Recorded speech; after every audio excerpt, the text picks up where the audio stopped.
welcome back to the Shoogly Shed Mark II build, continuing. I've been kind of smashing these videos out recently, but just because I kind of want to get the progress on this shed. I want to get done fairly soon because winter feels like it's really setting in here in Scotland, so it would be nice to get this place kitted out and ready for a winter project or two. With that in mind, I've gone ahead and done a couple of things since the last video that I'll show you now. So I've built a long shelf along this wall. The layout essentially is going to be bikes parked along here, with the main bike I'm working on in the middle, and then workbenches along this wall to roughly here, and then hopefully at some point I want to have a lathe and some machining tools here. That's essentially going to be the layout. As you can see, I've painted half the floor. This is an epoxy resin based garage floor paint. I painted it about 4 days ago, and it appears to be dry now. So my plan is to build the workbenches today, and then I can move some stuff onto the workbenches to get them off the floor and paint this side of the floor. I also want to paint the shelf I've built, and this shelf up here, and get things off the floor basically so that I can paint the rest of the floor and then move in properly.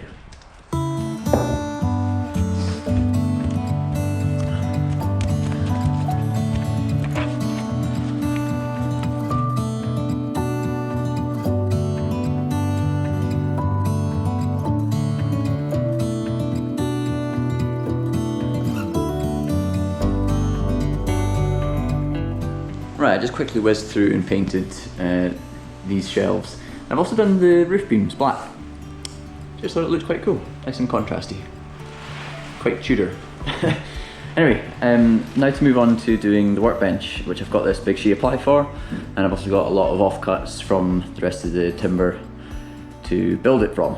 I've done 2 coats of paint on this wall down to about there. There's only 1 coat. That's roughly, if you can just see that, that's the outline of the bench. So the first thing to do is to fix a beam along the wall, along that outline, to mark it out, fix it along, and then that will give me roughly the shape of it, and then I can build supports before putting a top sheet on it.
Cool, so that's workbenches, more or less the shape of them.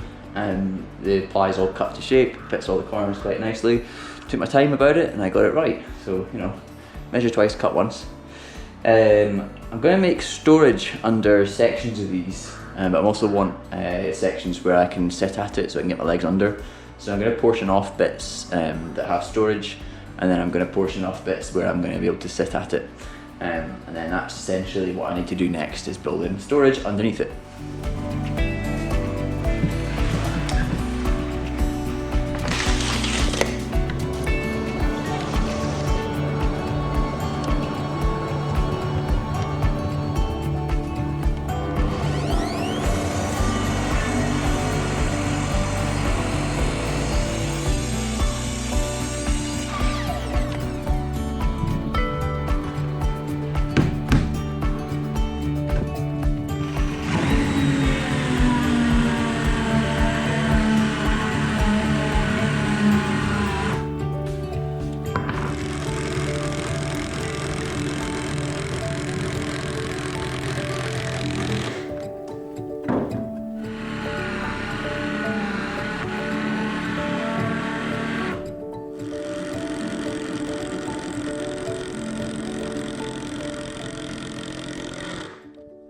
Right, we've got uprights in.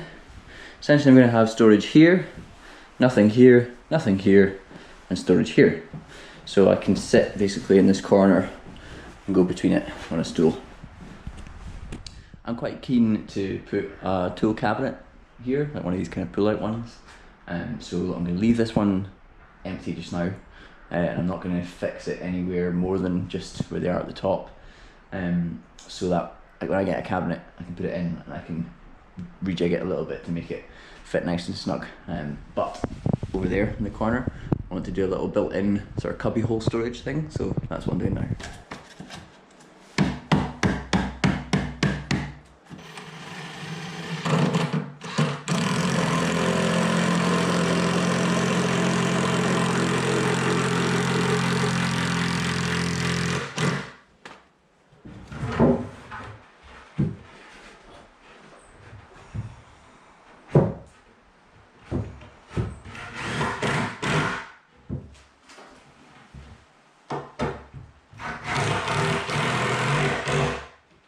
Okay, we've got a little storage thing here, something big can go into there, and a couple of smaller things there. What I need to do with this one, because this is sort of a floating leg, this is where I'm going to sit, is I need to get it true and square and then bolt it to the floor. So I'm going to use my laser level that you've seen to do that.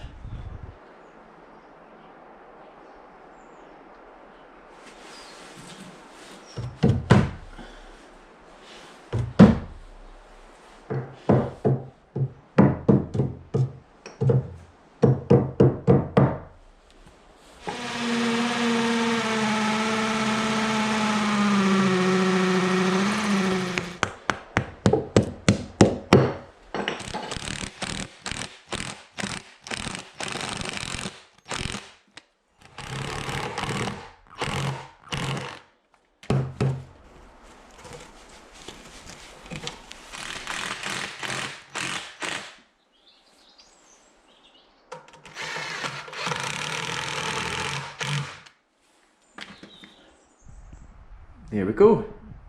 Got my little storage area thing, the bit that I can sit at, and a gap where I can hopefully get a tool chest to go in as well. All in all, I think that turned out pretty nice. Loads of space to park a couple of bikes and a bike to work on in the middle, and I've also left this corner free for machining tools. Ideally I'd like a lathe at some point. All that's left now is to oil the worktops. I'm not going to paint them, I'm just going to oil them with Danish oil just to seal the plywood. I don't think there's any point in painting a worktop because it's going to get wrecked anyway, isn't it? So just I'll oil it and then I can sand it down and oil it from time to time just to keep on top of that. But aside from that, I'm going to sort out a lot of stuff. I still haven't taken all the stuff from the old shed yet. That's still full of tools and things because I wanted to get this set up before I managed to, you know, move all that stuff in. I do have some things to get in here before winter as well. I've got my sort of temporary Shoogly tent out there. I'd like to get some things in before it gets too cold. And I also need to paint the rest of the floor. So hopefully I'm going to get some stuff up in the worktops and get everything off the floor, paint the floor and come back to it in a few days, and then start like finding permanent homes for things. So that's quite exciting. I'm looking forward to that because I quite like the organisation part. You know, with my tiny shed before, organisation was critical and I got quite good at it. So I'm quite looking forward to, you know, planning out where everything's going to go in here. Okay, I've moved a bunch of stuff in now. It's now night time. But I've got everything off the ground from this area that needs painted. So what I'm going to do is paint all this, shut the doors, and forget about it for a few days.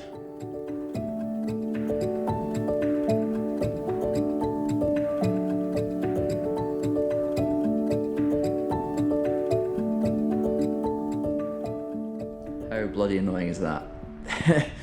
I've run out of paint and I have, I don't know, less than a square metre to go.